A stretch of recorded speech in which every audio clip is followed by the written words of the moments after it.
Let's talk about gut health and the misnomer that probiotics fixes all. Because I'm seeing that a lot, especially in clinical practice. And I just wanted to talk about what a complementary healthcare approach would be to gut health and just minor symptoms that you might be experiencing. In complementary medicine, we view the microbiota or gastrointestinal environment when functioning well or healthy or in homeostasis or imbalance to be capable of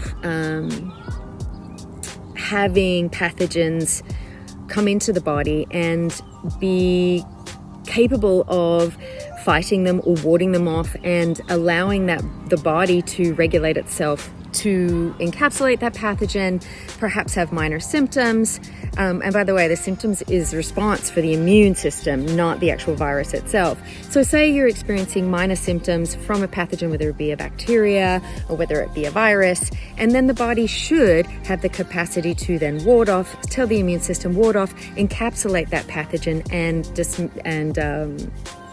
remove it effectively. That is a body that's in good homeostasis or in good balance. When the body is out of balance, and that can be caused from everything from repeated exposure to infection, poor diet, stress is a really big one, medication is another one. It causes a dysregulation in the actual mechanistic capabilities of the gut, not just microbiome. And what I think the misnomer has happened is, oh, if I have gut symptoms, it's clearly because I have poor microbiome, therefore I should have probiotics.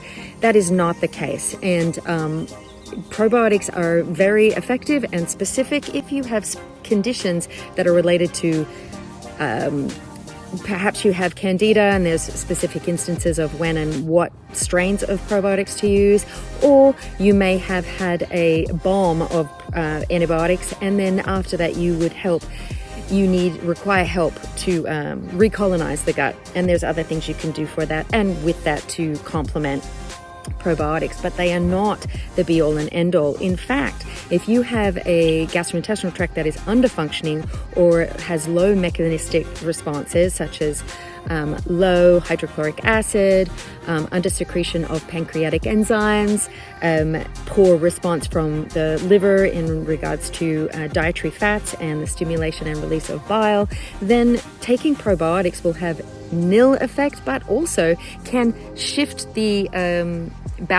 imbalance even more, because that's another thing the body is trying to regulate or create a response to. So when you have minor symptoms or daily symptoms that are expressed in diarrhea, constipation, you used to be able to handle certain foods, and now you seem to have a sensitivity to them.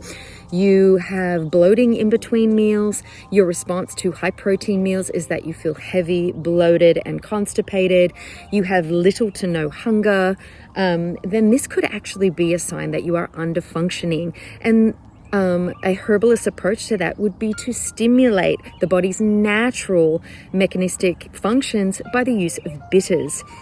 And bitters is a collection or a category of herbs that actually interact with the bitter receptors in the cells on the tongue and in the gut, and they are activated when you ingest bitter substances or bitter compounds, and that actually activates stimulates gastric acid secretion all the way from the salivary glands in the mouth to the stomach and the upper gastrointestinal tract, which allows the body to be told, give forewarning that food is coming, so that those acids and enzymes are starting to be produced and released in response to food. So ideally you want to take bitter things before you eat, ideally 10 minutes before you eat. Now the bitter receptors that live within the gut actually activate or stimulate the vagal nerve, which activates the body to help regulation of metabolism and digestive function. So thereby, from the mouth all the way down to the liver and the gut, lower gut, your body is being told that food is coming and that we should be prepared. So in the instance of you're having issues digesting foods, or that you feel sluggish, or that you're not going to the bathroom every day, leaning into bitter things, which is not what our Western palate is used to. If you consider other cultures and in traditional and folk medicine and the eclectics, they were always including something bitter in their meals. If you sit down to a Japanese meal or Korean meal and you see all these fermented foods and bitter things, this is to heighten your body's capacity to metabolize and digest foods. And our Western palate has lost that. So I highly encourage you to bring these things back in your functional, in the way that you eat functionally. But if you want to learn a little bit more about herbs with bitter principles, try gentian, Gentiana lutea. This is the most bitter. It is a herb with the highest level of bitter substances in it. It is pretty incredible. You will salivate as soon as it touches your mouth. We have gentian, we have ginger with that contains those beautiful aromatic principles, also a digestive. It's very useful for nausea, for griping, for especially nausea in pregnancy.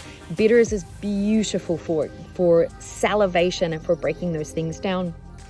Another herb that I absolutely love, and I'm doing a lot of studying at the moment, is Oregon grape. Has a lot of bitter principles and it works through the liver. So we've got 3 herbs there, one working at the very high end, gentian, which is working in the mouth salivary glands and really getting that saliva flowing in preparation for food. We have ginger working on that digestive tract and the small intestine and the stomach, a bit lower. And then we have Oregon grape working on that through that liver and the bile secretion in response to more fatty foods. And the combination of even through those 3 with other digestives such as cinnamon or fennel can really improve your gastric output and improve the gastrointestinal microbiota or the environment.